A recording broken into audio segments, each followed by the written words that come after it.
All right, now we're recording. So, all right, Senator Franklin is a member of the Orange Party, which supports increased military spending by the federal government. Ooh, okay. That's the first sentence. The second sentence in the argument is the actual argument. Franklin will surely vote for a cut in spending on social programs. Okay, so there's a bit of a jump going on, right? This is like sentence 1, and this is sentence 2. There's something connecting these, and it's an assumption. Figure out which of these is the correct one, and tell me. So please get into little peer instruction groups with your neighbors, say hi, and figure out together, debate which of these options it should be. And then when you're ready, I'll start up the by clicker program over here, and I want you to go there and select your option once you've decided. Okay, so I'll start it now that you can click an actual response, but read these 5 options as a group and figure out which is the best. What is that argument assuming?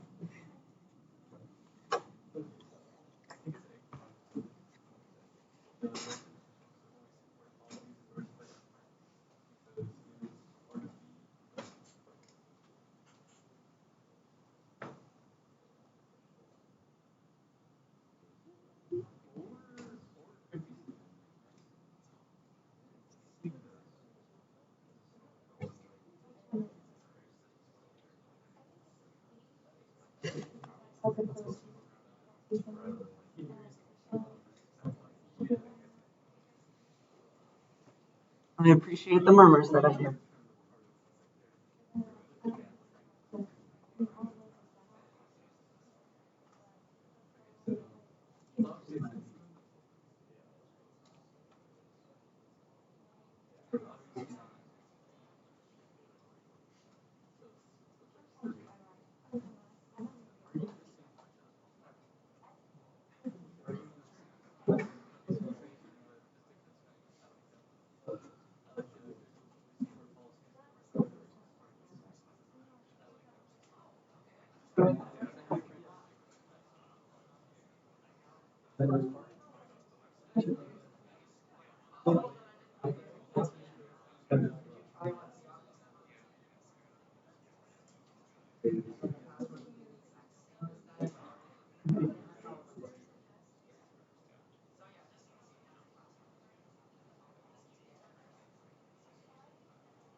Was that enough time to get a good idea as to what the answer might be? Let's see. 7 responses. Yeah, 2 minutes I think is good enough. So yeah, get in your best guess right now, what you're thinking, and then we'll talk about it. And let me make it so that I don't trip on this power cord. All right. Has everyone had a chance who wants to get their response in? Okay. So, dun dun dun. Let's see what we're thinking. Ooh, all right. Do we have a majority? I think we just barely have a majority on B. Nice. But we're also thinking maybe C. Nice, nice, nice. And I think B is the correct answer, so we'll save that one for the end. But let's talk about why the rest aren't correct. All right, so we have to find some way of linking this sentence with this sentence, and apparently these are the only 5 options to choose from. Let's just assume that. Which is the best? Which really connects those 2 sentences? And so the first one, let's think about it. Elected officials always support policies endorsed by their parties. Not a lot of people pick this one. Why did you cross it out in your mind? Anybody have an idea? Yeah. Because it doesn't state that the Orange Party promotes cutting spending. Very good. Promotes increased military spending. Yeah, military spending has nothing to do with social programs. Very good. There's no link there. There would need to have been a link for this one to apply. Awesome. Let's see. And that also rules out C. Senator Franklin agrees with the policies of his party. Well, sure, maybe he agrees that we need to support military spending. Again, there's no link from that to social programs. Do we see that? That's why C is not correct, even though we can kind of quickly go there in our minds, given like what we know about politics. That rules out C. What about D? The Orange Party has the majority in the Senate. Let's see. Does that have anything to do with anything? Right? That means you can pass whatever you're trying to pass. It doesn't say what you want to pass, right? So that rules out D. What about E? Why did we not pick that one? Senator Franklin opposed federal spending on social programs. Why not that one? That has to do with social programs.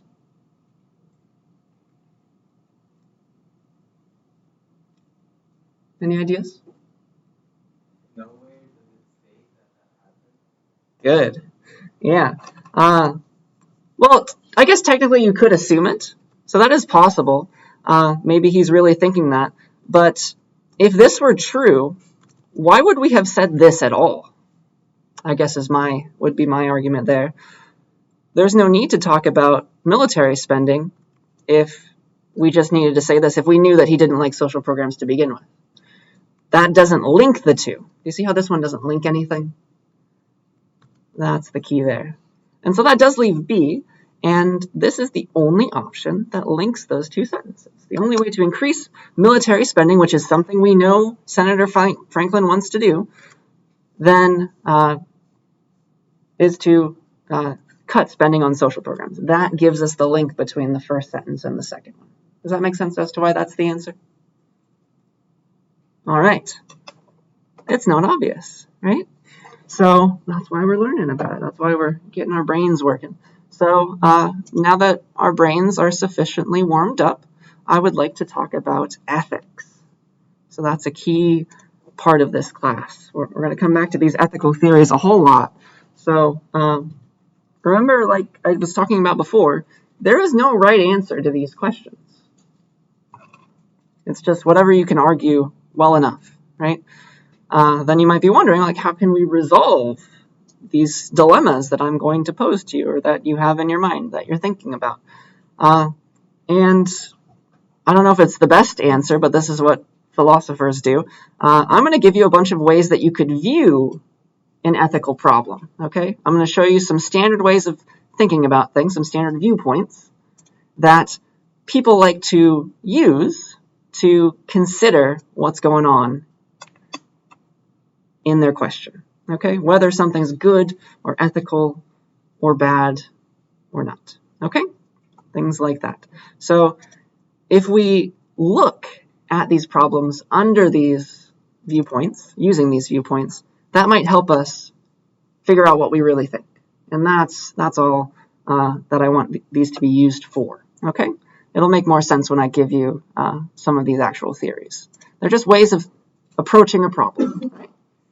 The next thing that I want to say right now, before I give you another essay that has to do with these things, is all the writing assignments, I just told you that there is no right answer, right? All of the writing assignments in this class have to do with you usually making an argument and I'm reading your argument, okay? So if there is no right answer, I'm not going to be grading you as if there were one, okay? All I want you is to argue your point well, and that's what I'll be grading you on, okay? We'll talk about what well means later in the class. Also, my opinions do not matter at all when you're writing about something, okay? You can argue the exact opposite thing to what I believe, and I'm going to try my best to not tell you what I believe so that we can see both sides. As long as you do a good job and argue your point well, you're getting 100%, right? That's all I'm asking from you. Does that make sense? And then, yeah, I'm going to try to be as impartial as possible on the things that we talk about in this class. Sometimes I feel very strongly and you'll see my view come through, but I'll try my best to be as impartial as possible. And all I want us to get used to doing is talking about both sides of the argument, okay? Because that'll help us see what the other side is thinking and get in their shoes, right? That's important so that we can argue against them if we don't believe what they're thinking. Yeah, so apologies if I get heated or you can feel me feeling something about a topic, but I guess that's just being a human. So that's all I wanted to say there. let's talk about ethics now. All right. Ethics is the study of doing the right thing, figuring out what is the right thing that we should be doing. And there's a bunch of different competing, I guess, theories about ethics. You got your deontological theories. That's a fun word. And starts with a D. Kind of sounds like duty. It has to do with duty. When you're approaching a problem using a deontological theory, there is a set of rules that you have to follow and you can never stray from. That's the idea there. Then on the flip side of that, you have something called utilitarianism. That's another thing that we'll be talking about, where instead of always having a set of rules, you consider instead the utility of your actions and judge whether you should do something based on how much good it will produce, how much happiness it will produce in the world, not just for you, right? You got to consider everybody. And these are the two main theories that we'll talk about in this class. There are plenty of others, like one that you might have learned about when you were taking like a history class. You got your natural rights, like Locke and Hobbes and all that stuff, if you remember those names. And that is, those ethical theories stem from the thought that you have some set of fundamental rights just by being a human that nobody can tread on, right? Those are natural rights. And yeah, we're going to hit hard on these two. And that'll be that. What's the last thing that I want to say here? Let me check. Yeah, the idea is each of these theories is a good way of approaching a problem. You should use all of them. You should think about how each of them is going to analyze and break down an issue. All right? So that's the idea. You always want to think about them together. Each of them, you can argue in favor of each of what they're trying to say. Okay? They can equally all be valid and combined. And I'll talk about that. Okay? So any questions about these new words? I'm going to teach you these two kinds of theories in just a couple minutes.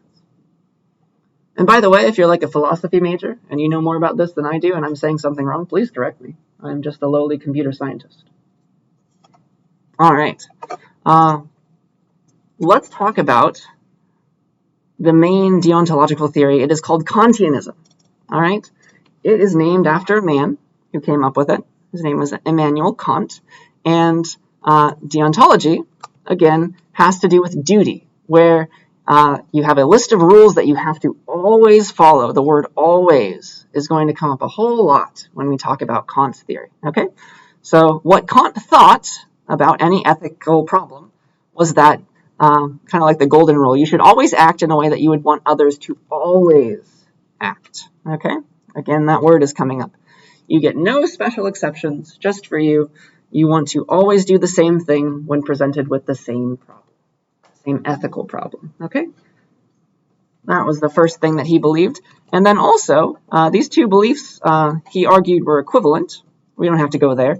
But the second one is that you shouldn't treat humans as just a means to an end. If you want something done, like you shouldn't use somebody to get something.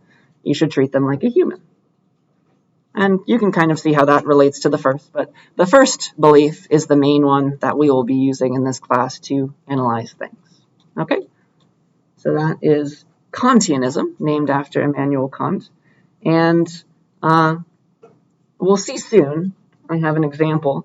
There is a problem. These ethical theories, they all break down somewhere, and that's why you want to use them all together. But an issue with Kantianism, where you have all these rules that you should always follow, is that you can't make exceptions when there is an exceptional case.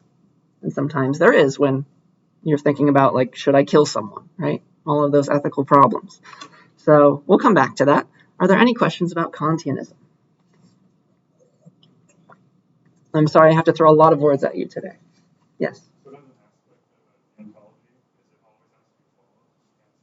That's right. You can never stray from this rule. That's what it means to be a deontological theory. Any other questions? All right. I can see everybody, right? So there's a lot of words with Kant in them, and I just want to, before you write an essay, teach you all of them. So Kant was his name. His name was Immanuel Kant. Kant was his last name. That's a noun.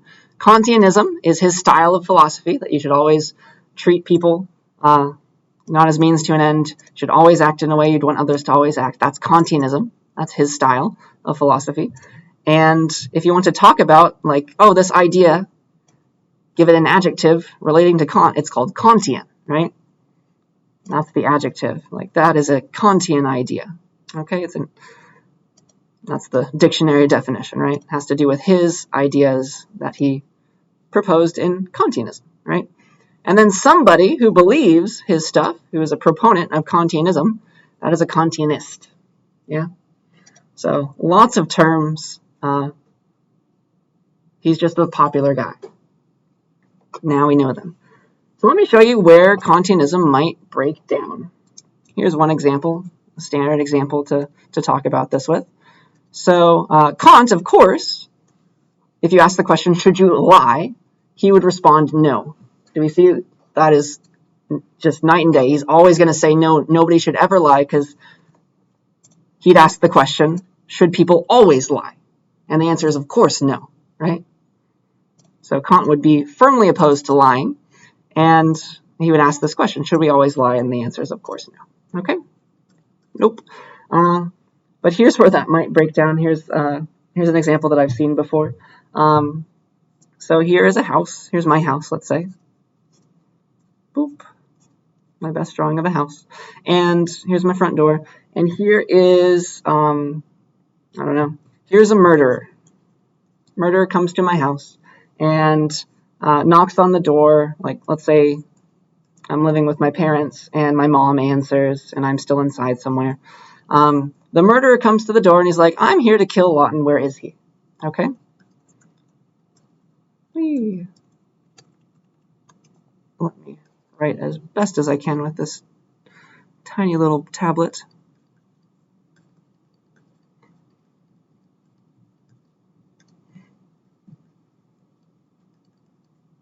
You'd want to lie at this point, right?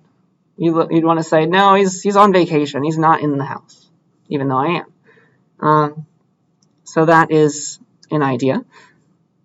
That's where Kantianism kind of breaks down. And so maybe my mom lies to the murderer. It's like, he's outside, even though I'm in the house right now. And maybe I overhear this conversation. And then I run out the back door because I didn't hear my mom's answer. And I started running out the back door. But the murderer comes around and finds me outside now. And so my mom lying killed me. That's the flip side of Kantianism. Maybe it was correct to never lie.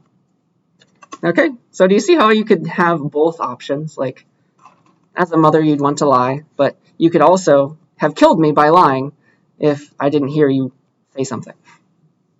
Isn't that fun? So those are your two options. So either Kantianism works or it doesn't. Both of those were in that example. All right, but remember that Kant would be opposed to lying. Should never happen. So remember that, and that's what we could use to analyze that argument. Should you always lie? The other side of Kantianism, the flip side of all of this, is utilitarianism, right? And that has to do with utility. You can see it in the word. And a strong proponent of utilitarianism back in the day was a guy named John Stuart Mill. So his name will come up later. And utilitarianism, instead of being like Kantianism, where you always have these rules that you should always follow and never stray from, utilitarianism is, it's wishy-washy. It focuses on the consequences of your actions, because sometimes the consequences of doing one thing outweigh the other, and it might happen to be the same question, right? You might answer the same question in two different ways based on the consequences of the answer, okay? Maybe tomorrow things have changed, so that's important. And utilitarianism is always about finding utility. You measure your actions in terms of the utility, which you can define to be happiness or like pleasure or something that action produces. Okay, I want to do this because it's going to make the biggest number of people happy. Or I don't want to do this because it's going to make the most people unhappy, as opposed to happy. And so what you want to do in utilitarianism, when you're analyzing a theory, is you want to produce the greatest good for the greatest number. Okay? Again, that is important. The greatest number. It's not just about you still. All right? And this also breaks down. This ethical theory still breaks down. There are some issues because it's really hard to determine the consequences of things. It's hard to weigh everything because you can't think of all the different ways that something could go wrong, right? That's difficult. So that's one difficulty in utilitarianism. Another thing is that the rights of individuals don't matter at all. It's all about the herd, right? The group of people, the biggest group of people that's made happy. And so that's, that leads to oppression a lot of times, yes? So that's an issue. So utilitarianism, again, it's a way of thinking about things. But it focuses on consequences. So let's have some examples of those, like your essay. So killing one person to save 50 is a standard example of utilitarianism, right? Because as a utilitarian, you would just consider, okay, what produces the greatest utility for the greatest number of people? What is the greatest good? Okay, which thing should I do? And most utilitarians would see, all right, 50 is a greater number than 1. So let's save the 50 people and kill the 1, right? That would make sense. That would be what a utilitarian would argue. But on the flip side of that, again, you could use the same theory to argue the opposite thing. What if that one person that you're going to kill to save the 50 people was on the verge of curing cancer? They would have saved billions of people at that point, yeah? All until the end of time. So that's the flip side, right? You can use the same ethical theory to argue the opposite thing. So again, there's no right answer. Are there any questions about this? It's a weird idea that there is no right answer. I just want to get us some practice with it, okay?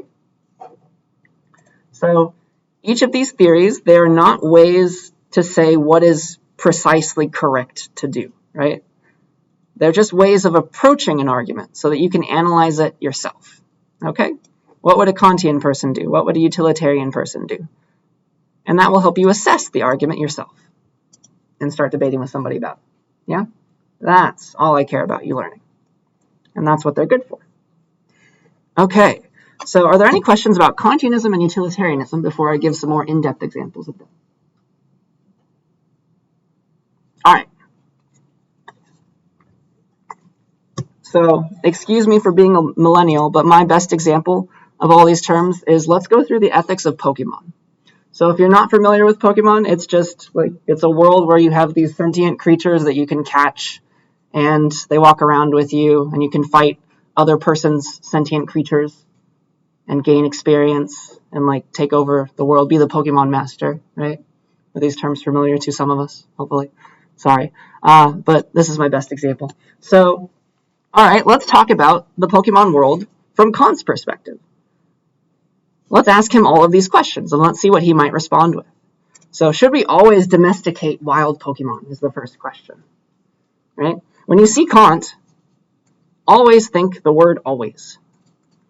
Think about the word always. Because that's what he's asking. He's always asking, should we always do something? Okay? So should we always domesticate wild Pokemon? And Kant, he didn't want people to be used, or animals, I guess, to be used as as a means to an end. So he would say no. Probably shouldn't do that. Okay? So that's one way that Kant would approach this question. Should we always domesticate wild Pokemon? But you can use the same ethical theory to argue the opposite, like I've been showing you. So you could then ask the question, like, isn't it true, though, Kant, that Pokemon might have a better life if you watch the anime? This is true. Won't they have a better life if we always domesticated them? Oh, and this is also utilitarianism, kind of, right? You got both in the same question. And then you can start making like a pro and cons list, and maybe Kant could be convinced of the other opportunity, right? The other thing that we could do. So the pro, animals, like in our human world, they live longer in captivity, so maybe by domesticating all the Pokemon, they will have a more fulfilling, longer life. Cool. But then they won't be as free because they belong to somebody. That's an issue. That's a con, so you have to weigh those things. They can also get to a higher level than they would be in the wild. That's true if you play the games. So this is how you can use Kantianism to argue both sides of the same question. Do we see that? These are why I have these examples for us. Okay. Again, we could ask him these questions. Should we always use Pokemon to further our dream of catching them all? And that would be definitely using Pokemon as a means to an end, so he would say no. I don't think we can argue in the opposite direction that way, but maybe you could. And then should we work to eliminate Team Rocket, which is like the terrorist group of this fictional world? And Kant would be then asking the question, should we always be trying to prevent harmful things? And I would say that he would say yes to that, right? So this is just us trying to get inside of Kant's head, seeing how he might think about these questions. Does that make sense? And that will help us approach the problem in our minds. There's no right answer, but at least we have some work that we could start. Okay, and that might get us somewhere. So, all right, let's talk Mill now. He was a utilitarian, right? So when you see his name or utilitarianism, think the word utilitarian. Think the word utility. Or good or happiness, things like that. And so Mill would be wondering, like, for that same initial question, like, what do we gain from owning Pokemon? And what do they lose, right? Because there's this trade-off. You got to determine all the consequences of this question you're asking, this ethical dilemma. Should we domesticate Pokemon? Should we catch them? So a con might be like, they're less free now. That's not good. That decreases their utility, the total utility of them plus us. That's unfortunate. But a pro to domesticating all the Pokemon would be that, oh man, that allows us to rise up in status, and that might allow us to give them a good life, and that's good for both of us, right? Maybe they'll be treated better. They get to go to these cute little Pokemon oases, right? Oases. It's all very fun. So pros and cons. And then it's your job as the utilitarian to weigh these, okay? That's the idea. And then Pokemon can be leveled up, so you could ask Mill, hey, is that a good thing to do? Like, based on catching them, should we level them up as well? Should we make them fight other Pokemon? So a pro would be like, oh, that's like exercise to them. Maybe it makes them healthier. That's a good thing. That increases utility. A con would be, oh, that's we're just forcing them to fight each other at that point. I don't think that's very good. So again, you have to weigh all these options. And so this is my silly little example about Kant and Mill and how they might feel about the Pokemon world if that were real. Any questions or ideas, comments about this? Do you see how I'm using these theories to look into a problem? I'm not saying what's right or wrong. I'm just using them to look at the problem. And then I can make my own decision. That's what they're helpful for. All right. Yeah. If we're doing all right, I have one last major section, and that is about using all this stuff eventually to figure out the ethics of piracy, right? This is a topic near and dear to our hearts in this class. It's a computer science topic. So piracy and intellectual property. That will be the next little subsection that I get into. All right. Enjoy the meeting. Yes. Yes. Onward we go. So I'd like to answer these questions for you today. I'll give you some background information about just piracy on the internet if you're not very familiar with it. We'll talk about why it's so hard to stop it, like it's still going on, of course. And then we'll talk about how our ethical theories apply to this idea of piracy. And we'll see if we can make any conclusions about it based on them. Okay? So I hope you find this interesting. It is relevant. So let's talk first about intellectual property, which is a weird thing. Okay? This is, when we're pirating something on the internet, it's different from stealing something in a store, and I want to get into that, okay? So intellectual property is defined to be creative work, something that somebody else did, but you can't touch it, right? You can't grab it because it's not physical, okay? All this stuff has to do with, you can protect these things, this intellectual property using copyrights, patents, trademarks, all of these terms that you might have heard before, trade secrets. Software, you can consider to be a creative work. Music is a creative work that you can patent, that you can copyright, things like that. Okay. The first question that I should answer for you is, if this thing is not physical, what does it mean to steal it? Okay? Should it even be considered stealing? Right? And there's a huge difference there, I would say. So let's see. What do I want to say here? So if you steal a bag of money, right? There's a bag of money on it. You can use that yourself, right? There is, it's just a physical object that you could use and spend and buy things. But by you taking that bag of money, somebody else doesn't have it anymore, right? That's what it means to steal something in the physical world. When you are stealing intellectual property, something that is not physical, that's like taking a bag of money and copying it. So now you and the other person who originally had it also have the bag of money, right? Do you see how it's different from the real world? The real world there, and that's important. The standard joke back in the day was like, you wouldn't download a car, and the response was, I would if I could. But that kind of highlights this main difference, right? Downloading a car, if that were possible, and like 3D printing it, that would not take it away from someone else. So there's a difference between that and like theft. And so maybe we shouldn't use the same term. All right, so let me give you some history now. This will definitely date me, but let's talk about how piracy used to happen so that we can get into like how it's happening these days. So back in the day, there was this program. This was like the very first one that got super popular. It was called Naster. I have no clue if any of you have heard about it. It might have even been before you were born, which is surprising, right?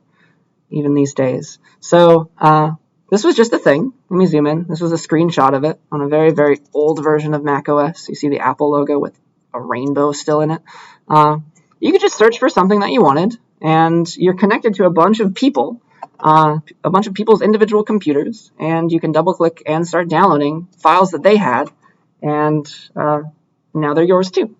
This is called peer-to-peer file sharing. Peer-to-peer file sharing. And, okay, that's weird. You can individually connect to somebody's computer. People would share what's on their local hard drive. Crazy, right? This was mind-blowing back in the day, and they ended up getting sued, the Napster people, and they shut down in 2001. Because that's obviously illegal. You're going against some copyrights, right? That's not allowed to duplicate things. So that was like the first big start of piracy on the internet. The internet just got to be fast enough where this was a thing that people could do. All right. Then, fast forward, Napster was gone, but obviously piracy isn't going away anytime soon. So people made little clones of it, essentially. The first one was called Limewire. That's the next popular tool. It looked like this, a more later version of Windows, I guess. Again, they got sued and they got shut down in 2010. But this is all still peer-to-peer file sharing. So the idea is there's a bunch of computers talking to each other. There's a network going on. And if somebody over here wants to search for something, they're going to eventually get to everybody in the network, seeing if they have what they're looking for. Okay? That's how this all worked. And that was why it all got shut down. And it was also why it was very hard to shut it down. Because these are just individual people connecting to each other. That's what it means to be on the internet. It's your computer connected to everybody else's, right? A funny anecdote is the Limewire people made a version that cost money of their program called Limewire Pro. It did fancier stuff. And you could actually use the free version of Limewire to steal Limewire Pro, which was hilarious. So they kind of got what was coming to them there. But okay, that was essentially the history of what is going on there. We're going to get into Bittorrent in just a second between these slides. But I want to talk about Kantianism and Utilitarianism now.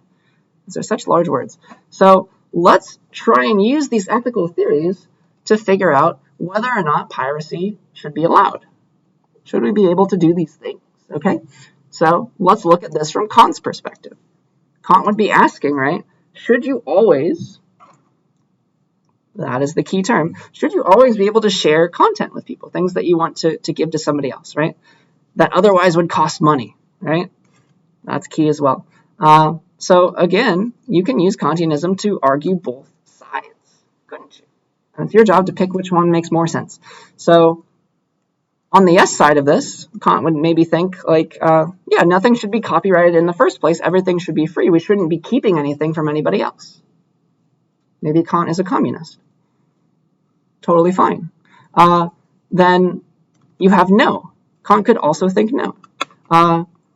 Because that would hurt the livelihood of the artists and things like that, and then they wouldn't be able to make any more albums because we just took all their money that they would have made, right? We're not giving them money, and so they go out of business. So that's the flip side.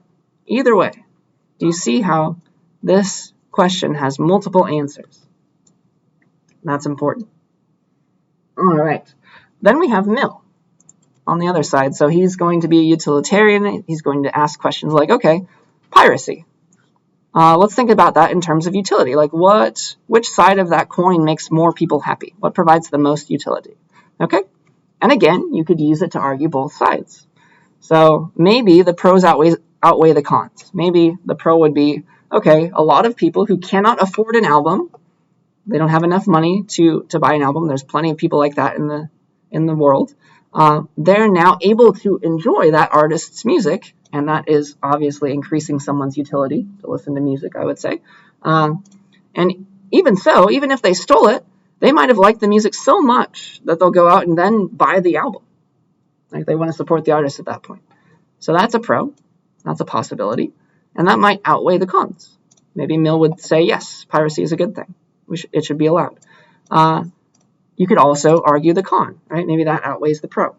And that would be maybe the artist, like I was saying in the Kant part, maybe the artist who you're stealing from, assuming this is music, they might lose so much money that they can't make any more music, right? They go out of business. They have to get a sad day job or something. And that might make a ton of people who were, like, they loved them and they bought all of their albums before, that might make a lot of their fans quite sad. And so that will decrease total utility. Decrease total utility. Okay. Do you see how we can argue both sides again? That is very important. That's going to keep coming up. And then it's your job to like lay this all out and be like, okay, what do I think based on all this? And it helps you understand the problem. That's the important part of these ethical theories. Helps you understand the problem and come up with your own answer to it. All right. That brings us to the present day. Like, how are people stealing things today? The main method, I would say, is a protocol called Bittorrent, which maybe you've heard about. And protocol is a weird word.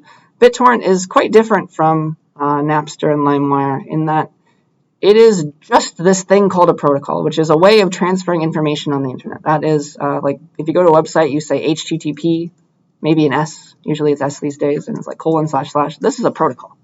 It's just a way of transmitting data on the internet. Used to be a thing called FTP. It's still around for some small uses. But these are just different protocols, and BitTorrent is a third. Okay? It's hard to get rid of BitTorrent because it's just a protocol. It's just a way of connecting computers to each other. Okay? And like, you just have to find a website that tells you where this file is, and then you can start connecting to other people and downloading it. Okay? And so it's very easy to shut down the websites that tell you where the files are, but plenty of others pop up.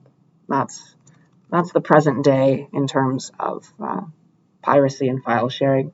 Another nice thing about BitTorrent is a common thing to use BitTorrent for is to download things that are not stolen. Okay, this screenshot is somebody downloading like an image of a Linux distribution, if you know what that means. It's just an operating system. It's a free operating system. And by using BitTorrent, you are taking the strain off of all the servers for this particular distribution. And so that saves them money. And so BitTorrent is actually used for several legal things as well. Just it also has a downside. Okay? So that's the end of my little history about piracy. Any questions about it? Okay.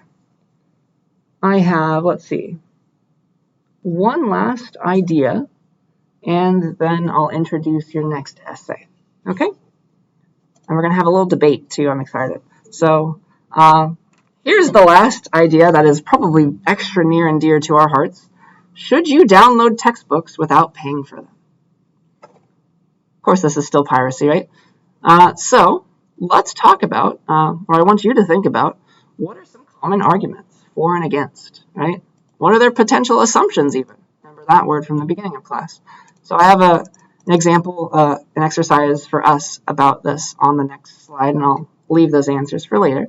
But I want us to start thinking about what our boys might say about this, right? What Cotton Mill might think about pirating textbooks, okay?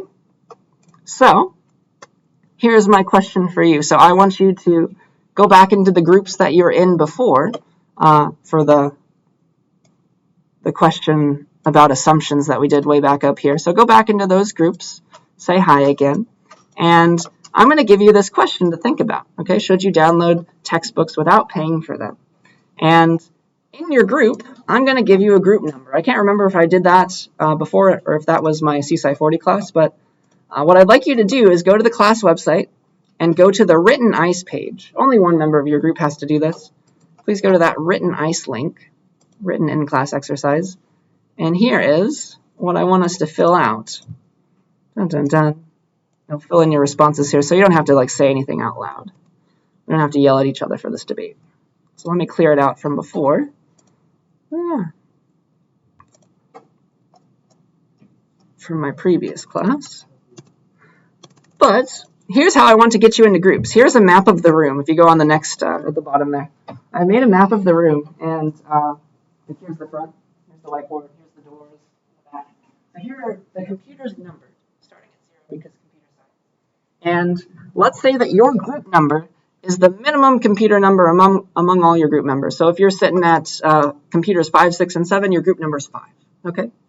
So that's the part that you'll fill in here. Does that make enough sense? How did I do that? I'll figure that out later. So that's what I want to do. Oh, shoot. Maybe I should fix that right now. Format. I want to freeze up to row 2. There we go. Much better. Okay. So do we see how to understand what our group number is?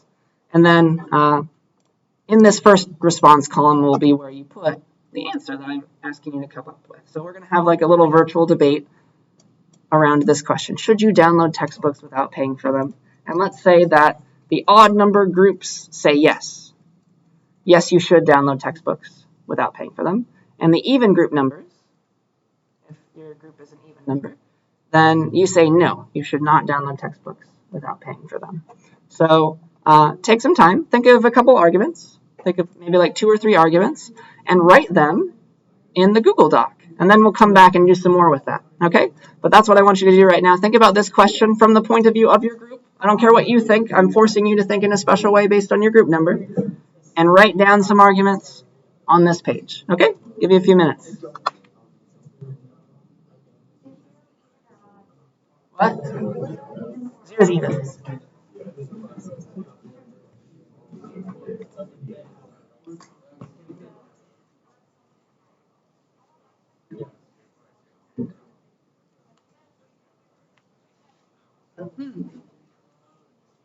I think most of us are even, aren't we? I'll have to fix that later.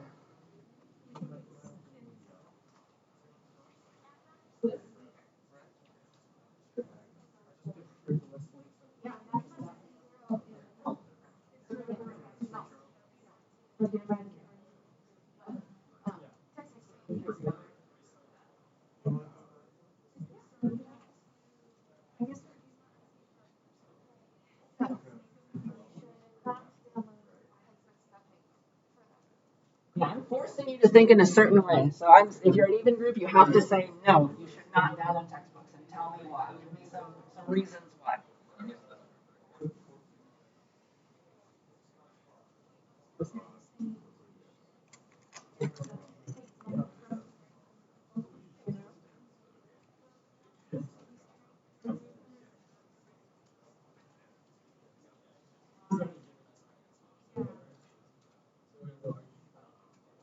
That is right.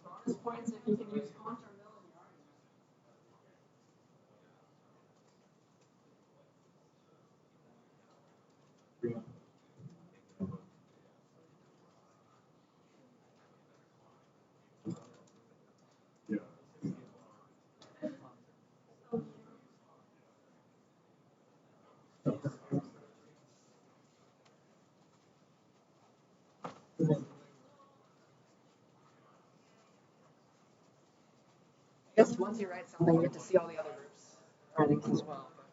Try and come up with your own reasons. Is there any way you can get an idea of what I missed on this lecture? Oh, I'm recording it. Oh, Yeah, so I'll just post it. Unfortunately, I forgot and nobody reminded me. I got a few minutes in the lecture without recording, but all the important stuff is recorded. Okay, thank you. I appreciate that. I crashed into my gate. Oh gosh, I'm sorry. No, it's fine. My car's fine. I just have to replace the gate. Okay, good. I drive with hand controls, and then I have a foot drive car. I'm selling. And I was like, well, I have to drive it once in a while, right? Shouldn't have driven it. It's fine. Everything's fine. I just have to go to I just wanted to check with you. There's something I can get for the lecture. Oh, no, yeah. This is exactly why I'm recording it. If something comes up or people get sick. I'll be sure to watch that. As far as in here, there doesn't seem like there's much I can do unless there's something. Yeah, you're welcome to. I'm about to release the next assignment after we finish this little virtual debate, so I don't know if you want to stick around for that. That's probably the only thing that you'll miss. Okay, that'd be fine.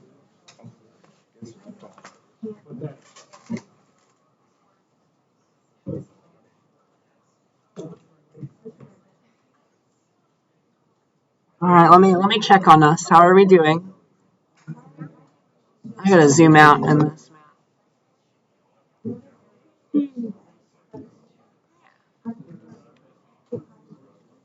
I'll give you 2 more minutes to write some stuff, okay? I'll set a timer for 2 more minutes.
One minute left to write some stuff.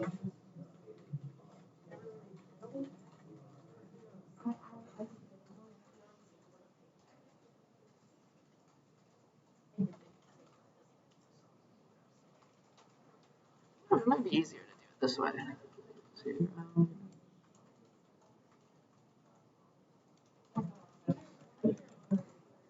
I like that one.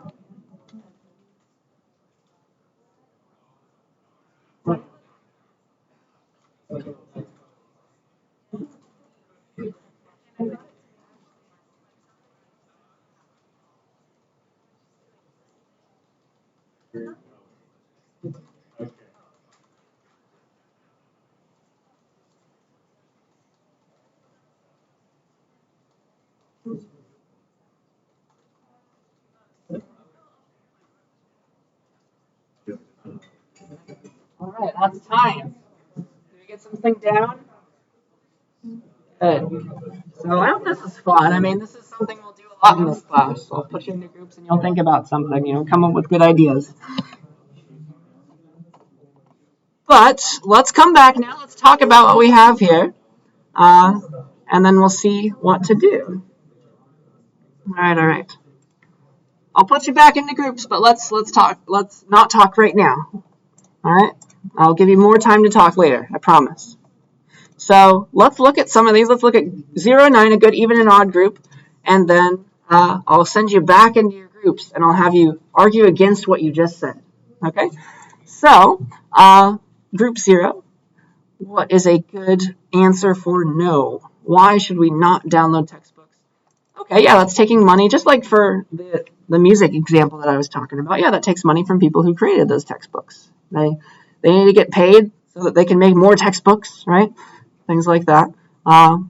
If everyone always did it, nice. Okay, that's Kantianism talking. If everybody always stole textbooks, then it would destroy the industry, which means you wouldn't get any high-quality books. That would make sense. Like, people need to get paid if you want a nice-looking book, one that has good information that wasn't just hobbled together by somebody for free. It costs money to do things, right? And it takes time. So that's a good response. Okay. On the flip side of that, group 9 would be arguing yes, right? Because they're an odd group. So why would it be a good idea to download textbooks? Obtaining an education would be much more affordable. Nice. That makes a lot of sense because that is, if you're a student, you don't usually have a very fancy job just yet. Like, the whole point of going to college is so that you could move up in life and get a higher paying job and maybe make more money. So that would make college more affordable, which is better. And then Mill, yeah, this would be a utilitarian response, wouldn't it? Mill would say that everybody being able to download their textbooks and obtain an education would increase total utility. Yes, I think the more smarter people there are in the world, the better the world would be. That makes more sense. So those are great responses for and against, and they're both equally valid. Awesome, awesome, awesome. So the next thing that I want you to do is, taking what you wrote in this first column here, I would like you to argue against it. I would like you to make a counter argument, trying to be unique and not copying the opposite group. Try and make some counter arguments to your arguments that you wrote here. See if you can do that and start arguing the other side of things. Okay? So I'll give you a few minutes to do that now. Sound good? Back you go. Give you like 5 minutes for that.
Make sure we're still recording.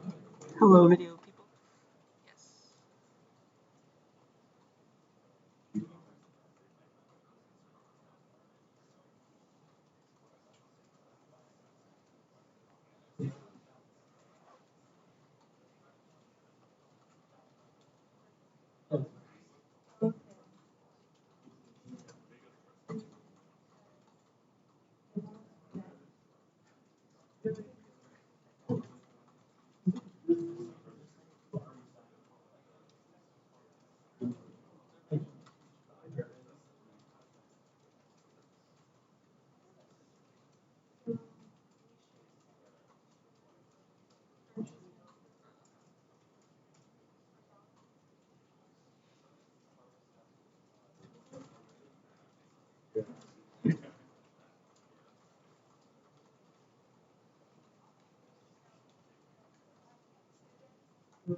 All right, just about a minute left to get something in there.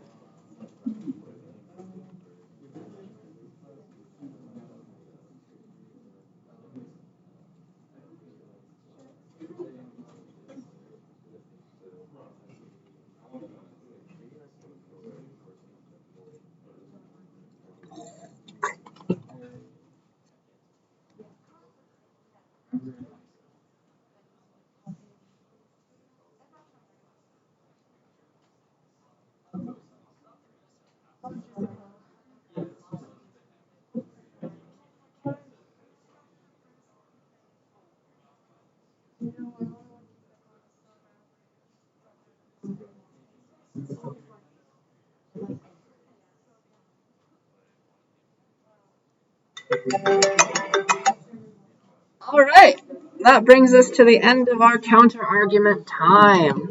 Let us come back, take a look at some of them, and then I came up with my best fors and againsts in terms of Kantianism and Utilitarianism, just so that you could see how I was thinking, but I like the way that you think better. Well, let's find some other groups. So, an even group and an odd group. Thank you, 14 and 17. So, what is a good counter-argument to no, we should not let textbooks be downloaded? Because if they did not generate a profit, there would be little incentive to write them. Okay. How are you countering that over here? We shouldn't have to pay for books. We're already paying thousands of dollars to get into college. Then why should we have to further lower our income? Nice. By buying a book that costs way too much money. Textbooks should come with the class. Nice. So then there would be less textbooks to educate ourselves with, making us as a collective dumber. Yeah, maybe the countering here, like the reasoning behind this is it makes you smarter. If the textbooks are free, you can get them. You don't have to like buy the old version or something like that, or just skip the textbook altogether. Make you a better student, make you smarter. Nice. All right, group 17, how do you take this and flip it around? High-priced textbooks. Doesn't help that books are mandatory. Should not always download books. They're overpriced, targeted toward poor people trying to learn. Nice, nice, nice. So how do you turn that around? Yeah, I think a good way of thinking about it is in terms of the author. I guess that is usually the flip side, right? That's their hard work. Maybe they're not charging too much for that book, just enough to get it printed and give them a slight amount of money so they can make a new version later. Keep them in their house or something. That would be the flip side of this. Yeah, so nice. Are there any final comments about this? I think this was a great exercise so that we could be forced to think in a certain way. and try and put ourselves into the shoes of people who think that way. Because maybe, like, I think one of us, like, or all of us, right, we have an opinion. We have a yes or no answer in our minds, but I forced you to think about the opposite side today, and that was important. All right, are we good to move on? Okay, so great work there. And let's talk about my best guesses to arguments for and against, all right? So arguments for, yeah, we should let people download textbooks. Publishers are charging way too much money. That's not okay. That shouldn't be all right. And the assumption there, going back to that word, would be the reason the book is $200 is because the publisher has complete control of the price and they are extorting us. It's just not cool. That's an assumption. Maybe it's not true, right? Because the counter argument to that would be like, maybe the book only costs $40. It was just the price of getting it printed. There's a pro and a con there, right? You can see it both ways. So that's why there is no right answer. Arguments against, the authors of the book, they should be rewarded for their efforts. I saw that a lot in your arguments as well. Assumption in that case was the authors did a good job and the book was a good book, right? Maybe you've read horrible textbooks before and this is not ever the case, right? Then you couldn't use this argument, right? Maybe the book didn't help you and you didn't like what the authors made. Then why did we give them money in the first place? That could be a counter argument to that. So you can take this so many different ways, and it's fun. Kant would be asking, right, should you always do something? Should you always steal a textbook? And you could answer either way, right? Yes, knowledge should always be free. That makes us better humans. Or no, that hurts the authors. That's not fair. I wouldn't want people to steal my book if I wrote one. So that shouldn't be something that other people would do to other authors, right? So that's how you could look at that's how you could frame this question through Kant's mind. Then Mill would be asking, what's the utility? Like, is this a good thing or not? And, well, it all depends. You might say yes, it saves money, increases utility by letting all these poor college students save money for other things like rent and food. And there's plenty more people stealing than authors, and so it's their utility that we should consider. See that? That's where utilitarianism stops caring about individuals, right? We care about the group, the total. Then Mill might also say, no, you could think of it like the cons outweigh the pros, where it hurts the authors, and that will keep good books from getting on the market, so that hurts the utility of everyone, the writers and the learners. Yeah. And I saw a bunch of arguments to that extent as well. So these are my best guesses. Any questions about that before I release your next essay? Yeah. For the first argument, Mm-hmm. It says like how you mentioned the printing price. Yes. Some online books, whether you get a CD, that's also the price of $100. Exactly. Yeah. Is that is that the right price? Is the next question. Because I mean, it costs money to have a website. Maybe they bought one of those weird domain names with like the .me or something that wasn't .com. Those cost quite a lot of money. Maybe they shouldn't have done that. But yeah, that's a great thing to bring up. Awesome. Any other comments, questions? All right. So yeah, the last thing I want to do in the remainder of class time, we went to the end today mostly, was I want to release your next writing assignment, your next essay. So it'll be an actual essay that has length, not just quick 250 words. But here is an essay that's very similar to what I forced you to do today. I'm going to give you a prompt, and you're going to argue it, all right? So this is a 750-word essay, and I want you to argue this in these quotes. I want you to argue that college is useless, and you shouldn't go to it, okay? You have to argue that that is true. I am forcing you to say that college is useless. Does everyone understand me? You can't disagree with me, okay? Because you're here right now, you probably don't completely agree with that statement, right? But I want you to look at it from the other perspective. That's important, just like I was having you do today. So you have to say that college is useless. You cannot disagree in this essay or I will give you a 0, okay? That's important. All right, so you can style your essay however you want, but you have to do this in bold, okay? You must talk about Kant and Mill. You must mention the Kantian and utilitarian viewpoints somewhere in your essay. It doesn't have to be in favor of your argument. Maybe it could be against, but you have to counter it. You have to explain why Kant and Mill would take those viewpoints that you're explaining, okay? And then you can use them either for or against, right? So, for example, if Kantianism agrees, and you would say that Kant would agree that college is useless, then you should use that as proof, right? That helps your argument. Or maybe Kantianism would say, no, college isn't useless. It is worth going to. If that is the case, then you should discuss why your argument is still correct, in spite of Kant disagreeing with you. Does that make sense? So you got to use both perspectives. I don't care if they're in favor or against. You have to mention them and either use them for your argument or counter them. Question? Do you have to address counter arguments, or only if the philosophy disagrees with you? I think that's the whole point of an argument is it's not in a vacuum, right? Mm-hmm. If you're arguing something, people are going to disagree, and it would be a good idea to talk about counter arguments. That would strengthen an argument, in my opinion. But if you think that your argument is okay without it, like it's obvious that this is the right thing to do. I'm just asking because the first line just says you must agree that it's true. I was just wondering if you had to address counter arguments in the essay. Oh, that would be like, how do I want to say this? I still think it's okay to address counter arguments as long as you counter them. Okay. You have to counter the counter arguments because you're still trying to say that college is useless. Does that make sense? Yeah, great question. Okay. Any others? Okay, do we understand what's going on? Yeah, question. Schools, I think, the things where might have electricians, does that count as the college too? Sure.